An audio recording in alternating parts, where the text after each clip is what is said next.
शाम के 7 बज रहे हैं। नमस्कार, न्यूज 24 पर आप देख रहे हैं सबसे बड़ा सवाल। आपके साथ में हूं मानक गुप्ता। महाराष्ट्र की बीजेपी सरकार आखिरकार किसानों के आंदोलन के आगे झुक गई और छोटे और मझोले किसानों के कर्ज माफ करने को मजबूर हो गई है।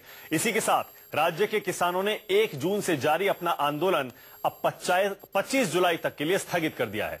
देवेंद्र फडणवीस सरकार के इस फैसले से वहां के सरकारी खजाने पर 30,000 करोड़ से ज्यादा का बोझ पड़ेगा। इससे पहले आपको याद होगा, यूपी में भी योगी सरकार इसी तरह का बोझ सरकारी खजाने पर डाल चुकी है। चाहे मध्य प्रदेश हो, वहां आंदोलन चल ही रहा है, पंजाब हो, तमिलनाडु हो या फिर गुजरात, देश के सभी बड़े राजनीतिक दल, लोकल भी, किसानों की कर्ज माफी पर जमकर सियासत कर रहे हैं, एक दूसरे को शहमात देने की कोशिश में लगे हैं। लेकिन सच यह है, किसानों का मुद्दा सियासी तौर पर इतना नाजुक है कि कोई भी दल कर्ज माफी के खिलाफ बोलने की हिम्मत नहीं जुटा पाता, जबकि आर्थिक मामलों के जानकार इसे देश की माली हालत के लिए घातक बताते हैं। इसीलिए हमारा सबसे बड़ा सवाल आज यही है, किसानों की कर्ज माफी कर सरकारी खजाना लुटाना क्या सही है, और क्या किसानों की समस्या का हल केवल कर्ज माफी ही है? इसी पर बहस होगी। लेकिन पहले जरा सुनिए कैसे कुछ लोग आज महाराष्ट्र सरकार के फैसले का स्वागत कर रहे हैं, जबकि रिजर्व बैंक के गवर्नर इसे घातक बताते हैं।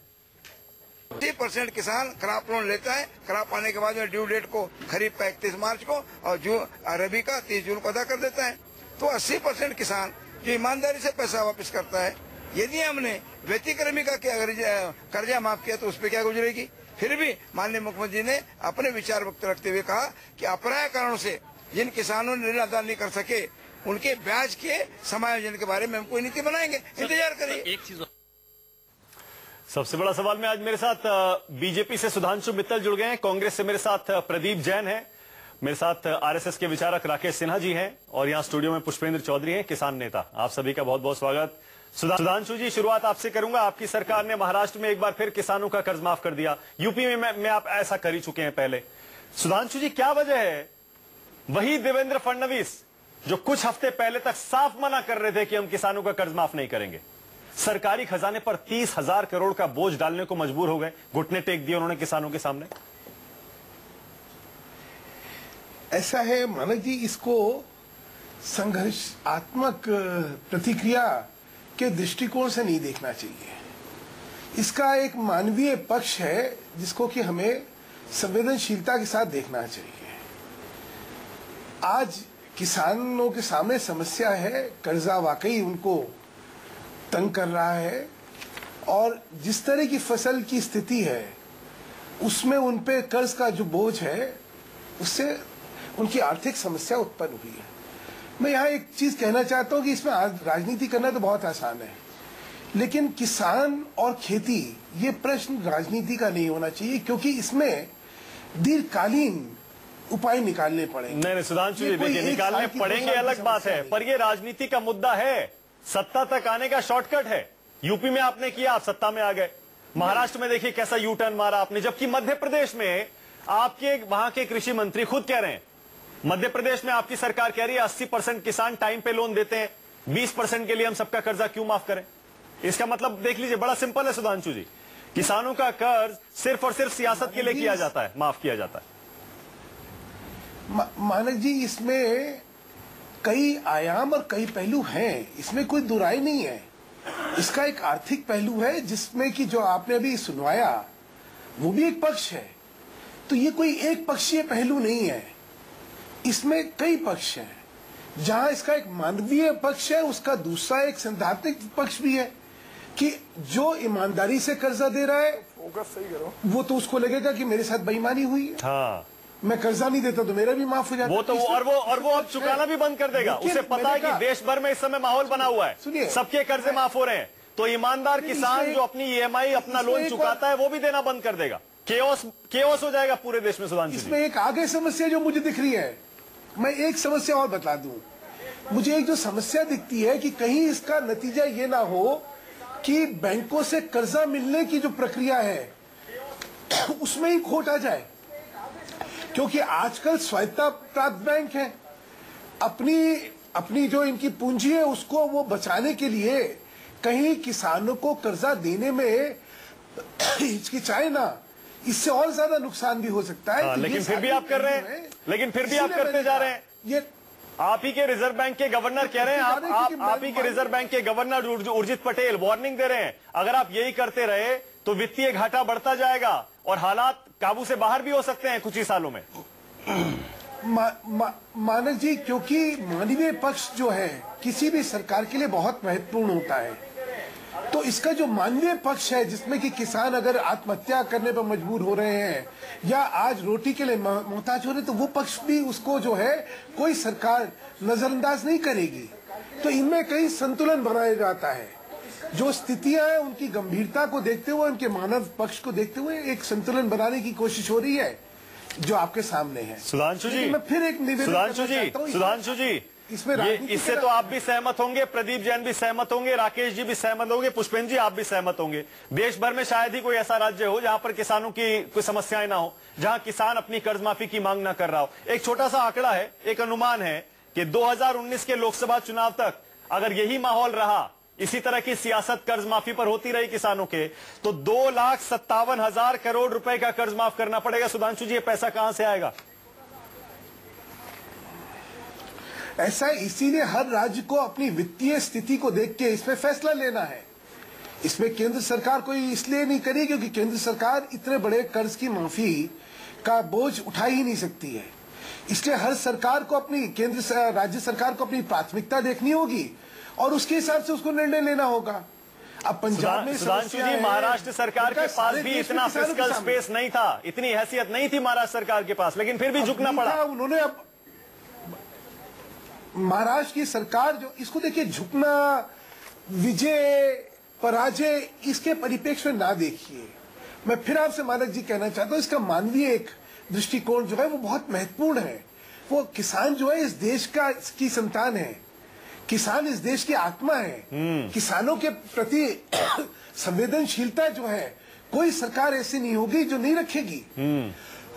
इसलिए इसको जीत हार के परिप्रेक्ष्य। लेकिन सुधांशु जी, आर्थिक मामलों के जानकार प्रदीप जैन, अच्छा ठीक है, चलिए ठीक है, आप तो ये कह रहे हैं हर एक राज्य सरकार को फैसला करना है। प्रदीप जैन, आपकी सरकार, आपकी पार्टी ने भी एक नहीं, दो नहीं, तीन, चार राज्यों में अभी से ऐलान कर दिया है। गुजरात में आप वादा कर चुके हैं, आपकी पार्टी सत्ता में आई, आप कर्ज माफ कर देंगे। पंजाब में आप पहले ही वादा कर चुके हैं, आप सत्ता में आ चुके हैं। इसके अलावा और भी कर्नाटक में भी आपकी स्थिति, इस समय आप सरकार में हैं लेकिन आप कुछ कह नहीं पा रहे हैं। ये सियासत कर्ज माफी पर मध्य प्रदेश में आप बीजेपी सरकार के खिलाफ मोर्चा खोले हुए हैं, महाराष्ट्र में भी खोले हुए हैं, लेकिन दूसरे राज्यों में आपने भी वादा कर दिया कर्ज माफी का। प्रदीप जी, कर्ज माफी पर यह सियासत देश को किस तरफ ले जा रही है? ये पैसा कहां से आएगा? जी मानक जी, किसान हमारे अन्नदाता हैं और अगर सीमा पर जवान है तो खेत में किसान है, जिससे हमारे देश का स्वाभिमान रहता है। और आज जो किसान की हालत है, उनका कर्जा माफ होना बिल्कुल जायज है। पूरे देश में हो सकता है, पूरे देश में आगे कभी ऐसी स्थिति नहीं, पूरे देश में होना चाहिए और गोली नहीं मिलना चाहिए। मध्य प्रदेश के किसानों को पहले गोली दी, अब महाराष्ट्र में आप कर्जा माफ कर रहे हैं। आज अगर मध्य प्रदेश के मुख्यमंत्री ने, शिवराज सिंह चौहान जी ने उपवास तोड़ते समय ये बात कही होती तो पूरे देश के लोग खुश होते। इस समय पूरे देश के लोग देख रहे हैं कि वहां 80% किसान अपना कर्ज ईमानदारी से चुकाता है सर, इसीलिए वो कह रहे हैं 20% किसानों के लिए हम सारे के सारे किसानों का कर्ज माफ नहीं कर सकते। आप कह रहे हैं सबका माफ होना चाहिए, जो ईमानदारी से दे रहा है, दे सकता है, उसका भी माफ होना चाहिए। वहां के कृषि नहीं मानक जी, ये वहां के कृषि मंत्री का वक्तव्य जिस पर आज उन्होंने यू टर्न ले लिया।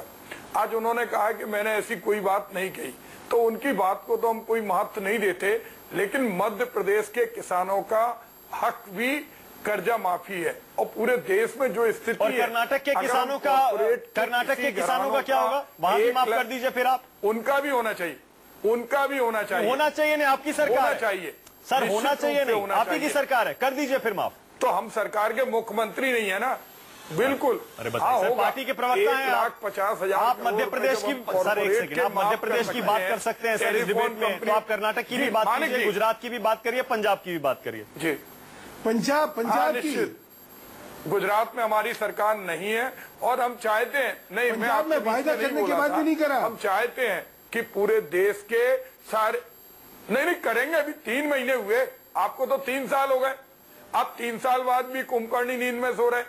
अब हमसे ये बात कह रहे हैं, अभी 3 महीने हुए हैं और पंजाब में भी होगा, लेकिन आज मध्य प्रदेश के किसानों के सीने में गोली लगी है। अच्छा होगा अगर मुख्यमंत्री उपवास पर बैठ रहे हैं तो प्रधानमंत्री को इस बात का निर्देश देना चाहिए कि मध्य प्रदेश के किसानों का भी कर्जा, और महाराष्ट्र में बीजेपी सरकार ने जो किसानों का कर्जा माफ किया उसका आप स्वागत करते हैं। छत्तीसगढ़ के किसानों का भी निश्चित रूप से स्वागत करने योग्य, क्योंकि बहुत सारे हम देखते हैं अभी उत्तर प्रदेश के अंदर नोटिस पे नोटिस आ रहे हैं। घोषणा हो गई, आत्महत्याओं का दौर जारी है, 15 लाख रुपए खाते में आए नहीं। अगर इस घोषणा को जब ये अमल में लाएंगे, आपने देखा होगा महाराष्ट्र के किसान संगठन भी इस बात को जानते हैं कि इनकी कथनी और करनी में अंतर है। इसलिए जब तक जाट मरा जब जानिए जब तेरही हो जाए, एक कहावत है। मैं कहना चाहता हूं कि अगर इन्होंने जुमलेबाजी नहीं की तो इनका ये अच्छा कदम है। प्रदीप और जी, इनके प्रदीप जी, जितने भी राज्य है, मैं तो ये प्रदीप जी, आपकी सरकार ने भी, यूपीए सरकार ने 2008-9 में 70,000 करोड़ का किसानों का कर्जा माफ किया था, 70,000 करोड़ का, जबकि सारे के सारे आर्थिक जानकार कह रहे थे कर्जा माफी इस देश के खजाने पर बोझ डालेगा, अर्थव्यवस्था को नुकसान होगा। आपने नहीं सुना। अब भी आप एक एक स्टेट में जहां जहां आपकी सरकार नहीं है, गुजरात की मैं बात कर रहा हूं, पंजाब में भी आपने यही किया, आप भी कर्ज माफी का वादा कर रहे हैं। आप भी सिर्फ चुनाव जीतने के लिए इसका इस्तेमाल कर रहे हैं, क्योंकि बीजेपी ने यूपी में कर दिखाया। सही कह रहा हूं मैं प्रदीप जी? ऐसा नहीं है। नहीं मानक जी, नहीं मानक जी, मैं कहना चाहता हूं कि किसान अन्नदाता है और किसान को वर्तमान में आज कर्ज माफी की आवश्यकता है। अगर आप कॉरपोरेट सेक्टर में 1,50,000 करोड़ रुपए छूट दे सकते हैं, 4 लाख करोड़ की आप टेलीकॉम कंपनियों को छूट देने की तैयारी में है, 9 लाख करोड़ रुपए आपका एनपीए है, विजय माल्या, ललित मोदी जैसे लोग ऐश कर रहे हैं। प्रदीप जी फिर देखिए, फिर सियासी बात कर रहे हैं। प्रदीप जी, मैं कह रहा हूं कर्नाटक में भी घोषणा कर दीजिए और ये भी बता दीजिए गुजरात में सत्ता में आएंगे तो आपने वादा तो कर दिया, वो पैसा कहां से आएगा? हमारी सरकार ने तो हमेशा किसानों का कर्जा माफ किया है और ये भी होगा। मैं तो ये कहना चाहता हूं कि आज मध्य प्रदेश के लोग जिन्होंने सीने पे गोली खाई है और जो किसान महासंघ 16 ठीक है, मतलब आप ये कह रहे हैं जो 80% किसान मध्य प्रदेश के कर्जा ईमानदारी से चुका रहे हैं वो भी ना चुकाएं, अभी भी कर दें। 20% जो नहीं दे पा रहे वो अलग है, जो 80% ईमानदारी से चुका रहे हैं वो भी मत चुकाएं। किसी अगर चुका रहे होते, अराजकता फैल जाएगी सर, आत्महत्या नहीं करते, अराजकता हो जाएगी। प्रदीप जी, रहे होते तो आत्महत्या नहीं करते। राकेश जी, कोई अराजकता नहीं होगी। जब कॉर्पोरेट घरानों के 1,50,000 करोड़ रुपए माफ कर सकते हैं तो किसानों का कर्जा तो माफ होना ही चाहिए। राकेश जी जवाब दीजिए। राकेश जी, क्या वजह है राकेश जी कि किसानों की कर्ज माफी ऐसा राजनीतिक मुद्दा बन गया है कि देखिए एक एक करके आपको एक के बाद एक, यूपी के बाद महाराष्ट्र में, ये कहां रुकेगा जाके? राकेश जी, इतने लाखों करोड़ रुपया कहां से आएगा? और इसका अल्टीमेटली आखिर में नुकसान तो आम लोगों को ही होगा, महंगाई बढ़ेगी, सारे आर्थिक जानकार यही कह रहे हैं।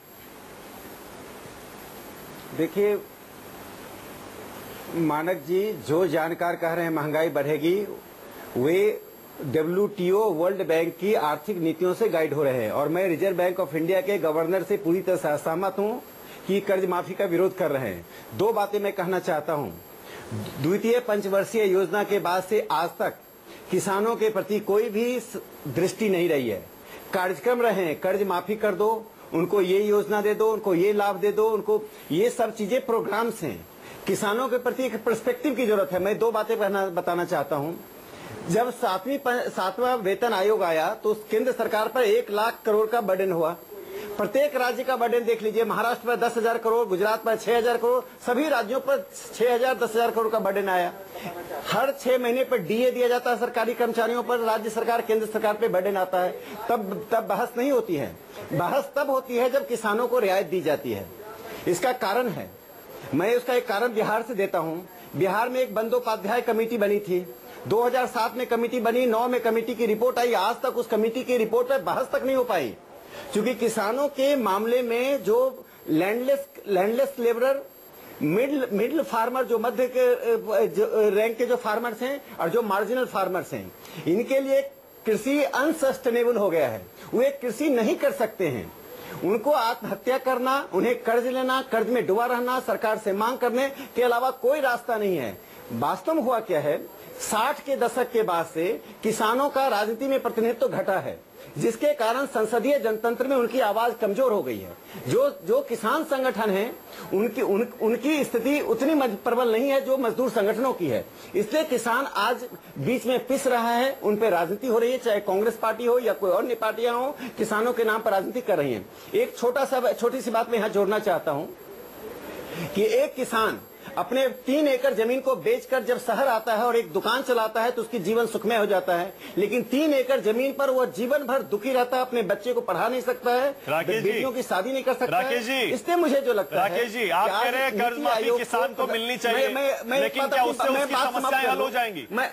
सर, एक छोटा सा अनुमान है, एक आंकड़ा है जिसको हम पिछले कई दिनों से बार बार टीवी पर बता रहे हैं, बार बार बता रहे हैं। 1970, सर 100 साल हो गए, बल्कि 100 साल में आप देखिए बाकी सबकी कमाई जितनी बढ़ी है, किसान की कमाई नहीं बढ़ी है। तो कर्ज माफी से क्या हो जाएगा? इसका मतलब ये कर्ज माफी करते जाइए। और जैसे सुधांशु जी भी कह रहे हैं, बहुत सही बात है, मैं अपनी बात बैंक तो कर्ज देना ही बंद कर देगा जब उसे पता है, और किसान भी कर्ज लेके चुकाएगा क्यों? नहीं, कोई बैंक, देखिए बैंक किसी की बपौती नहीं है। किसानों की इस देश में संख्या है, उनको कर्ज देना पड़ेगा। आप किसान के आम आदमी नहीं है क्या? मैं 2 बातें यहाँ पहले समाप्त करना चाहता हूँ। देखिए, किसानों में कुलक और मार्जिनल और मिडिल पीजेंट्स को अलग करना पड़ेगा। जो धनी किसान हैं उनको, और जो मिडिल लेवल के किसान हैं, जो मार्जिनल फार्मर को अलग करना पड़ेगा। जब पिछले 40 साल से ऐसा कोई सर्वे नहीं हुआ है जिसके कारण से आप मिडिल रैंक के फार्मर, मार्जिनल फार्मर को आप अलग कर सकते हैं पूरे देश में। पर राकेश योजना आयोग 30 साल से, वो ठीक है राकेश जी, ये बात सही है बिल्कुल, अमीर किसानों को नहीं मिलना चाहिए, ये बात ठीक है, लेकिन राकेश जी, मैं अपनी बात पूरी कर दूं।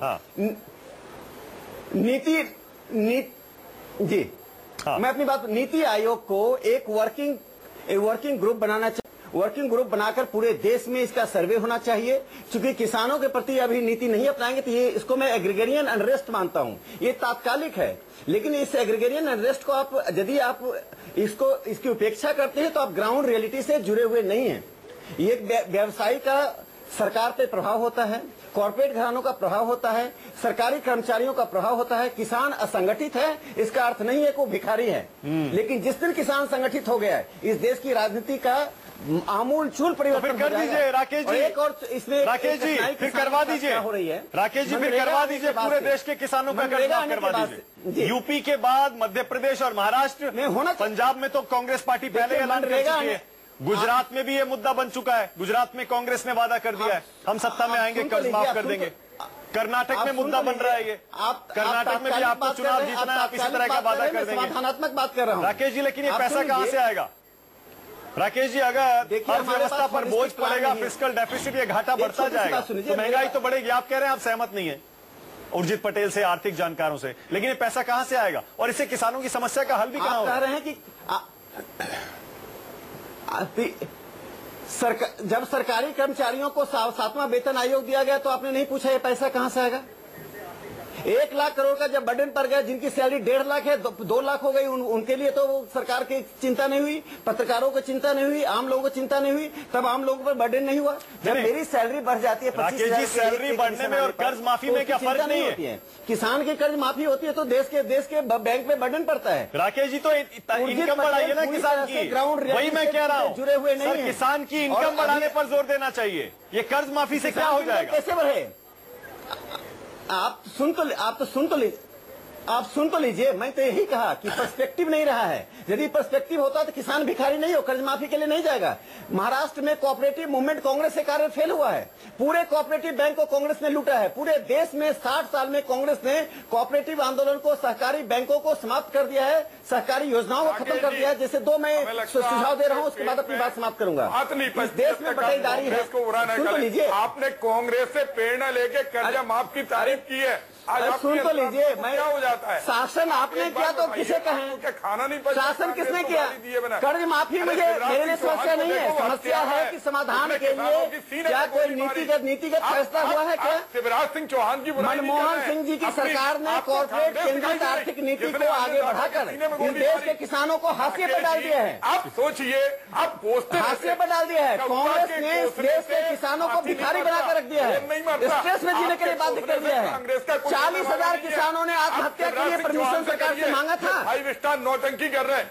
अरे आप महाराष्ट्र में कितने किसानों ने आत्महत्या की? कर्जा माफ। प्रधानमंत्री मनमोहन सिंह कब गए थे किसानों से मिलने, मालूम है? कितने सालों के बाद गए किसानों से मिलने के लिए?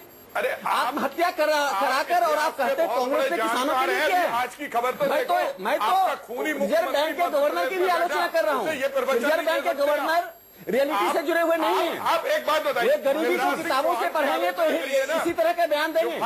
गरीबी किताबों से पढ़कर नहीं जाना जाता है। प्रधानमंत्री की जो दृष्टि है उस दृष्टि को आज जमीन पर उतारने की जरूरत है, और रिजर्व बैंक को नीति आयोग को उस दिशा में काम करना चाहिए। अपनी दृष्टि बदलिए। आज अरे सोनिया गांधी राहुल जी गरीबी को किताबों से पढ़ते हैं, हम गरीबी को देखते हैं, गरीबी को भुगतते हैं। पॉवर्टी इज ए वर्च्यू, आप जान लीजिए इस देश की गरीबी ने। एक सेकंड रुकिए जरा, राकेश जी एक सेकंड रुकिए। गोली मारी। एक सेकंड देखिए, आज हमारा ये डिबेट करने का मकसद सिर्फ एक है, क्या कर्ज माफी से किसानों की समस्या हल हो जाएगी? एक सवाल ये है, और दूसरा क्या किसानों की कर्ज माफी एक सियासी हथियार के तौर पे इस्तेमाल हो रही है? ये भी बहुत बड़ा सवाल है। पुष्पेंद्र जी के पास जा रहा हूँ मैं, मेरे संवाददाता विनोद जगदाले भी जुड़े।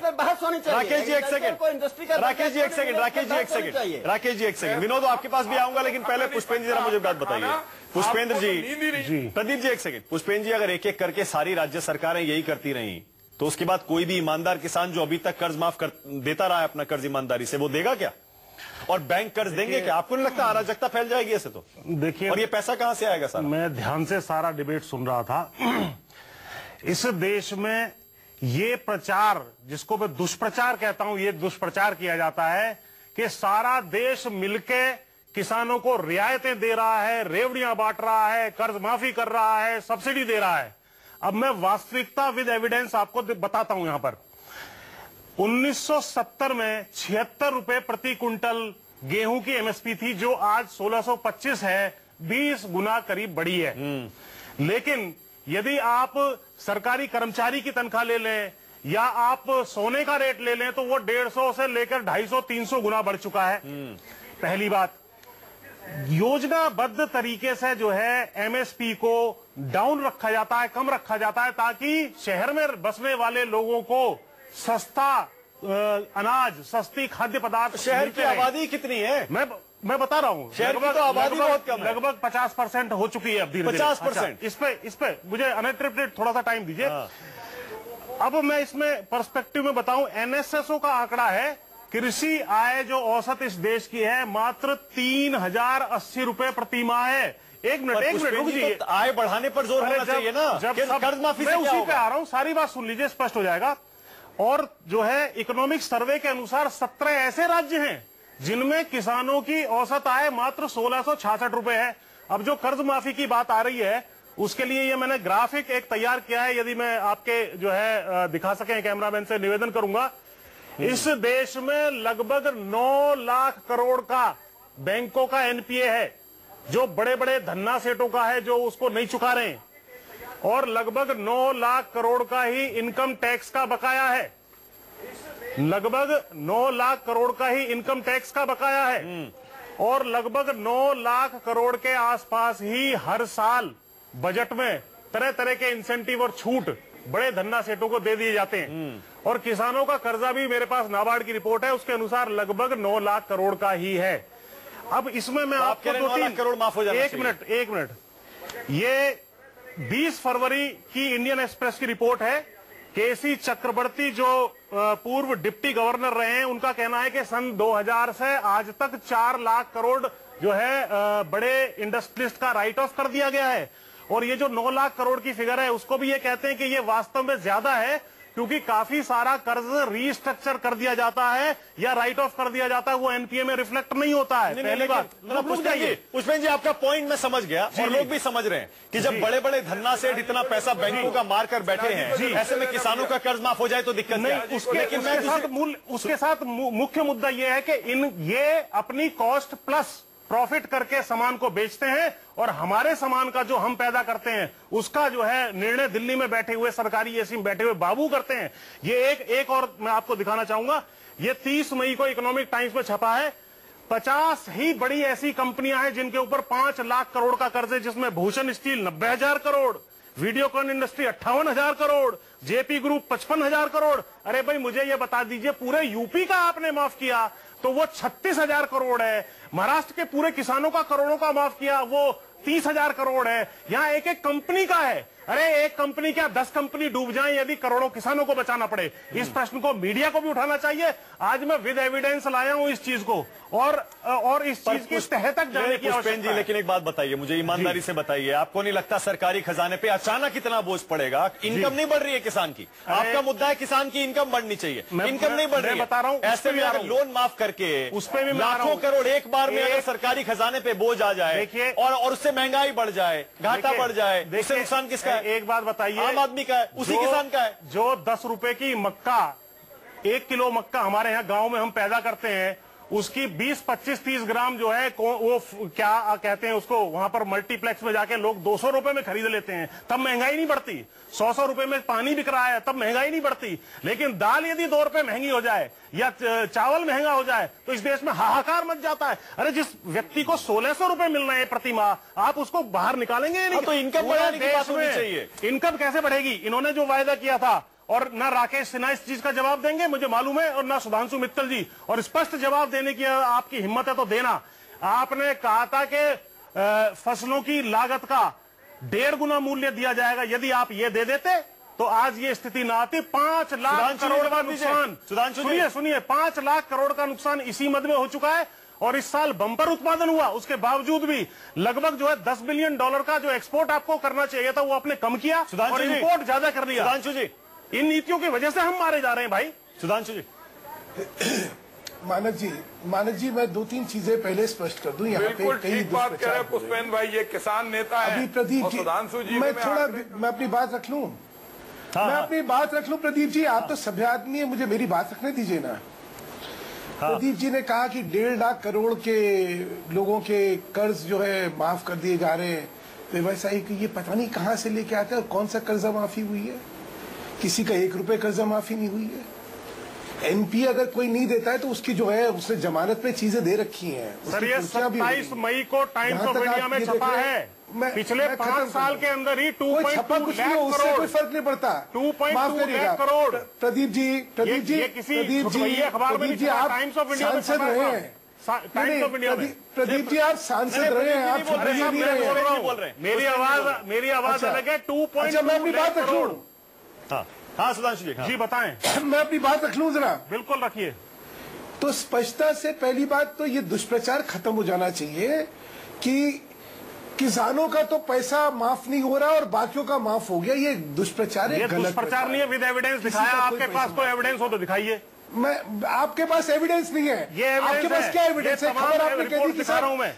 ये एविडेंस नहीं होती। मैं इंडियन एक्सप्रेस की रिपोर्ट दिखा रहा हूँ। माफ करिएगा, सुनिए। नाबार्ड की रिपोर्ट मैंने बताई है आपको। अच्छा मैं अपनी बात रखूं भाई। एक्सप्रेस की ये क्या बातें कर रहे हैं मानक जी? मैं तो चिल्ला-चिल्ली नहीं कर सकता। मानक जी मैं चिल्ला-चिल्ली नहीं करूंगा। बोलिए आप।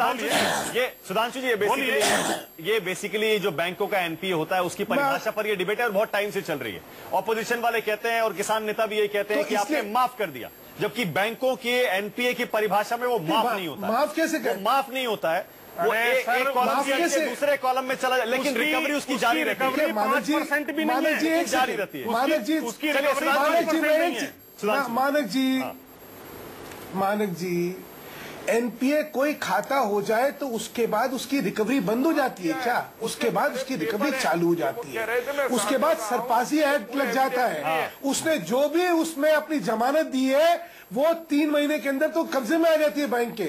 आपके कब्जे में विजय माल्या आ गया था। विजय माल्या आपकी नाक के नीचे से 9,000 करोड़ रुपए लेके लंदन बैठ गया। हम बात क्या कर रहे हैं? क्या बात कर रहे हो आप? किसको आप पकड़ पा रहे हो? विजय माल्या को क्यों नहीं पकड़ा आपने? अरे आज तो उन्होंने आपका दिमाग कुछ खराब है, पागल हो गए क्या? करना चाहिए। यहाँ बात क्या हो रही है? आप उल्टी सीधी बातें में लगे हुए हैं। आप मेरे से ज्यादा तेज नहीं बोल पाएंगे। लीडर है आप शांति से मानव जी देखिए, मानव जी इस तरह की चर्चा नहीं हो सकती है। एक सेकंड सुधांशु जी जो कह रहे हैं, सुधांशु जी इस तरह की बातें कह रहे हैं। पुष्पेंद्र जी, आज तो महाराष्ट्र सरकार ने किसानों का कर्जा माफ किया है। हाँ, बिल्कुल। आपको तो स्वागत करना चाहिए। स्वागत है उसका, कमाल है।